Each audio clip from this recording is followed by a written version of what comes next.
당원가의 운동 공천권 폐지 후보자 경선을 요구합니다. 정광 목사입니다.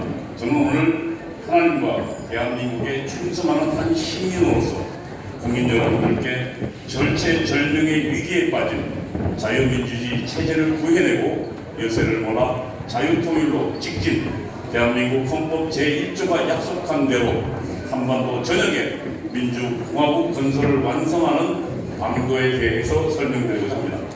저를 두고 목사가 왜 정치를 하느냐, 왜 국민의힘 당원운동 가입운동을 하느냐, 심지어 제가 추천하여 가입시킨 당원들을 색출하자는 이야기까지 나오고 있다는 사실을 잘 알고 있습니다. 그런 분들에게 배우고 싶습니다. 오죽하면 목사가 나섰겠습니까? 하나님의 종 이승만 대통령이 기독교 정신으로 세우고 박정희 대통령이 발전시킨 이 나라가 소수의 공산주의자들과 그들에 의하여 선동된 상당수 국민들의 잘못된 판단에 의하여 공산화 길로 접어들었는데, 이를 지켜보고 있는 종교인들이 나는 정치를 하지 않는다 하면서 국익을 위한 행동을 하지 않는다면 그것은 김일성 세력을 위한 봉사가 아닙니까? 제가 그렇게 살았다면 저는 욕쟁이 목사라고 비판받을 일도 없고 감옥에 3번 갈 일도 없었을 것입니다. 제가 욕을 한 것은 사실입니다만 문제를 포함한 김일성 세력에 대해서만 욕을 했습니다. 여러분, 악당과 반역자들에게 대하여 하는 욕이 거슬리십니까? 트루먼 대통령은 1950년 6월 25일 남친 소식이 접하자 딘 에치슨 국무장관에게 우리는 저 새끼들을 반드시 막아야 합니다라고 욕을 하면서 미군 파병을 결단했습니다. 그는 기자회견에서도 남침을 맞았다는 습격 사건이라고 규정, 유엔군 출동을 지지했습니다. 트루먼의 파병 결단은 이승만 대통령이 우초 대사에게 우리는 남녀 도서가 다 나와서 몽둥이와 돌멩이를 들고서 싸우겠다라고 말한 데 대한 응답이었습니다. 트루먼 대통령이 문재인처럼 얌전하게 나는 남쪽 대통령, 김정은은 국무위원장, 6.25는 내전이라고 했다면 저나 여러분들은 지금 김정은 치하에서 살고 있었을 것입니다. 제가 국민의힘 당원 가입운동을 했다고 욕합니다. 대한민국 헌법은 정당이 국민의 의사를 받들도록 명령했는데 그 명령을 따랐다고 저를 비방하는 이들이 보수를 자처하고 있으니 제가 나설 수밖에 없었습니다. 지금 한반도의 대결 구도는 민족사회의 정통성과 삶의 양식을 놓고 싸우는 타협이 절대로 불가능한 총체적 권력 투쟁이며, 줄이면 민족 반역의 김일성 세력과 대한민국의 대결이고, 문재인과 이재명이 이끄는 더불어민주당은 김일성 세력 편에 서 있다는 것은 객관적 사실입니다. 문재인은 김일성주의자 신영복을 사상가로 존경한다고 했고, 더불어민주당의 더불어는 그 신영복의 장명이라 자랑했습니다. 그가 김일성 세력과 싸우는 데 있어서 국군과 함께 2대 안보기구를 구성하는 국가정보원의 정신을 담는 원혼을 신영복 글씨체로 돌에 새겨 그 앞에 박지원과 함께 사진을 찍어 공개한 것은 김정은에 대한 충성 맹세고 국정원을 김정은 하수기관으로 만들겠다는 다짐 아니었습니까? 이래도 저희 입에 욕설이 나오지 않는다면 저는 공의로우신 하나님의 종, 그리고 대한민국 국민의 자격이 없습니다. 중과 부족의 형체를 무릅쓰고 광화문에서 매일매일 김일성 세력과 싸우다 보니 그래도 현실적으로 선택할 수밖에 없는 유일한 정치 세력은 국민의힘 뿐임을 새삼 절감하게 되었습니다. 국군은 헌법 제5조부터 국가안보의 신성한 의무를 위임받았으나 정치적 중립을 유지한다면서 스스로 손발을 묶은 정도가 아니라 문재인 정권 때는 국군 지도부가 사실상 문재인을 따라 김정은에게 충성하는 것 아닌가 힘들 정도의 행동을 하여 국민과 국군을 배신하였습니다. 우리는 대한민국이 항복하지도 않았는데 수도권 상공에 비행 금지 구역을 설정한 남북 군사 합의서에 서명한 자를 아직도 처단하지 못하고 있습니다. 국군 다음으로 잘 조직된 민노총의 조직국장이 오상 비행장의 사진을 찍어 북한으로 보내는 간첩 활동을 하고 홈페이지에 북한 노동당 상하 조직에 선동문을 실어놓아도 말 한마디 하지 못했던 국민 여러분, 그래서 제가 목사가 나서지 않을 수 없었던 것입니다. 간첩을 보고도 화를 내지 않고 친구처럼 대하고 북한이 핵미사일 실험을 해도 불꽃놀이처럼 구경하는데 여러분이 저를 어떻게 만들었습니까? 제가 총을 든 것도 화염병 든 것도 아닌데 저를 미워하는 분들, 노예는 주인이 아니라 용감한 사람을 싫어한다는 말이 생각납니다. 국민님이 비록 실수를 많이 저질렀지만 윤석열 대통령을 만들어내어 공산화 흐름에 제동을 건 것은 높이 평가하여야 하며 대안이 없는 존재라는 것도 인정합니다. 그러나 윤석열 정부는 또다시 위기에 몰렸습니다. 한국갤럽의 지난 주말 여론조사를 보면 윤 대통령 지지율이 27%로서 박근혜 대통령이 탄핵 사태 직전과 같아졌습니다. 이대로 가면 내년 총선에서 이재명의 민주당이 또 과반수 의석을 차지할 가능성이 높고 그 후의 사태는 총선 없는 내전적 구도가 휘둘리는 내전적 상황으로 악화되고 여기에 핵무장한 김정은과 중국이 개입한다면 제2차 세계대전의 전초전이기로 했던 스페인 내란의 재판이 될지도 모릅니다.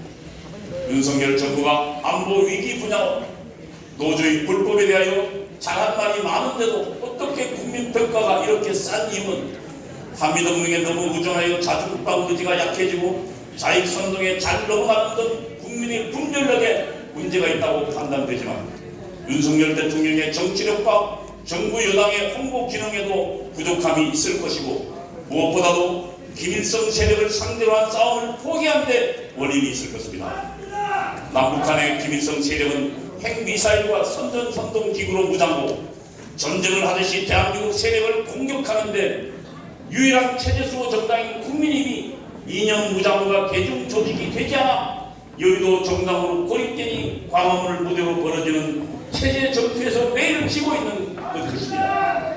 보다 못한 제가 나서서 2019년도 10월 3일에 조직한 문재인 정권 규탄 집회에는 실시간 휴대전화 추적으로 약 50만 명의 애국 시민이 참석했고 그것이 작년 3월 9일 정권교체의 원동력이 되었다고 믿습니다.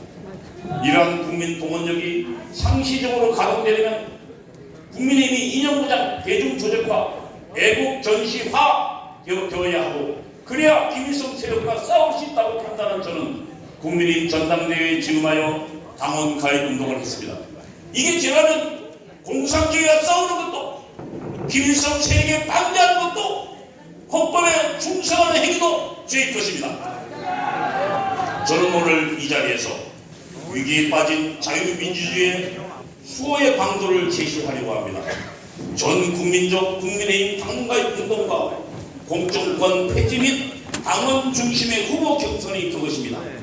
이는 대한민국 헌법의 정당 민주주의 원칙에 부합하고 국민의힘이 당명으로 하는 전 국민의 힘을 동원하는 방법이며 내년 총선을 넘어 영구적으로 김일성 세력의 반응을 진압하는 유일한 길이라고 확신하기에 이르렀습니다. 중도층과 젊은이들이 국민의힘을 멀리하게 하는 가장 큰 요인은 국민의힘이 보여준 공천을 둘러싼 분열상과 이를 위한 줄 세우기였습니다.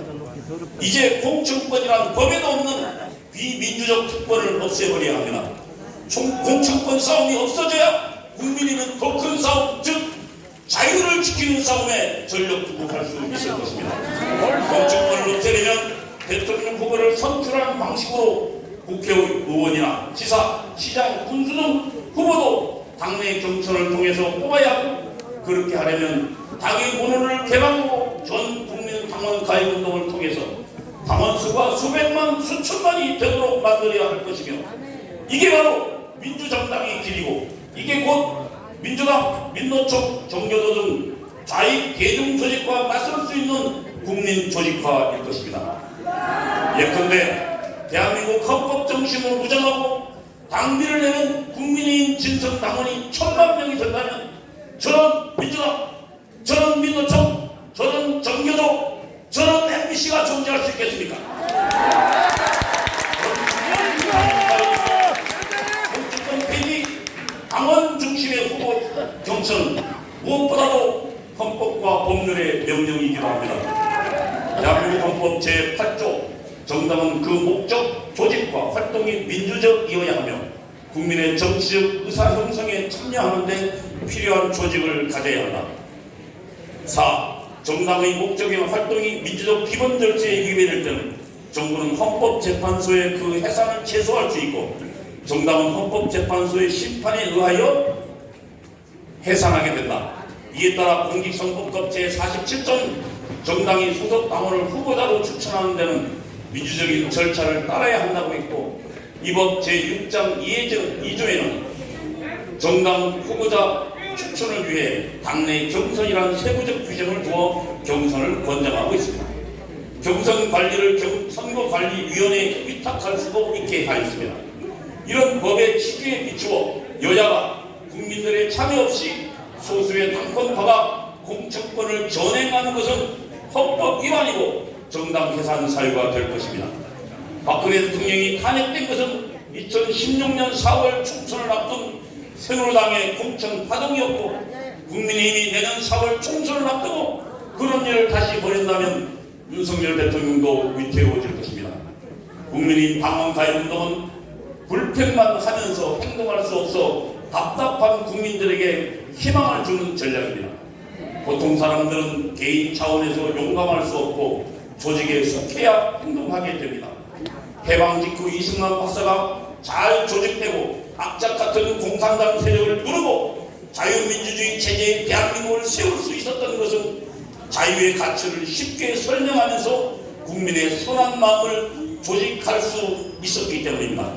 이승만 대통령은 북한 공산군이 물밀듯 내려오는 1950년 7월 19일 미국 트루먼 대통령에게 보낸 편지에서 북한 사람들은 남한 사람과 차이가 없습니다. 외부 세력이 훈련시키고 조정하는 소수의 공산주의자들을 제외한 모든 한국인들은 그들의 조국에 충성합니다. 이 전쟁은 남과 북의 대결이 아닙니다. 이 전쟁은 우리나라의 방안을 어쩌다 점거하게 된 소수의 공산주의자들과 압도적 다수의 한국 시민들 그들이 어디에 살든 사이의 대결입니다. 라고 썼습니다. 한반도의 대결 구도를 민족적 반역자 김정은 대 대한민국 세력으로 인식한 바탕에서 대한민국 세력을 조직화하는 길은 국민의힘을 구국의 전투 조직으로 강화하는 것이고 그 방법은 국민의 의사가 민주적으로 반영되는 정당으로 국민의힘을 개혁하는 길뿐이라고 생각합니다.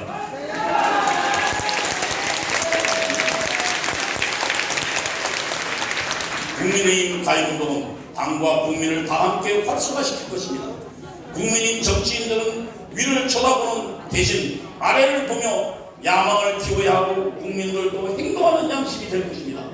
저는 남녀노소와 지역을 초월한 모든 국민들, 특히 공산주의와 불구대천의 원수일 수밖에 없는 기독교, 불교도, 천주교도 등 모든 종교인들은 경쟁적으로 국민의힘 당원 가입운동에 참여할 것을 호소합니다. 국민의힘 지도부의 응답을 기다리면서 지금까지 정당 민주화를 요구했던 모든 분들과 연대하고 싶습니다.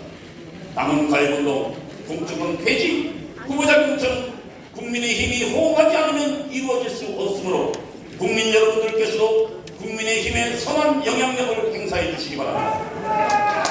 저는 국민의힘이 공천권을 폐지하고 이를 국민에게 당원에게 돌려줌으로써 미국의 공화당이나 민주당 같은 진정한 국민정당으로 거듭 태어나는 길만이 김일성 세력 문제를 해결하는 유일한 대전략이라고 생각하며 이것이 국격에 맞는 정치개혁이고 헌법 1조, 3조, 4조가 명령하는 자유통일의 신성한 의무를 다하는 국민된 의무라고 믿습니다.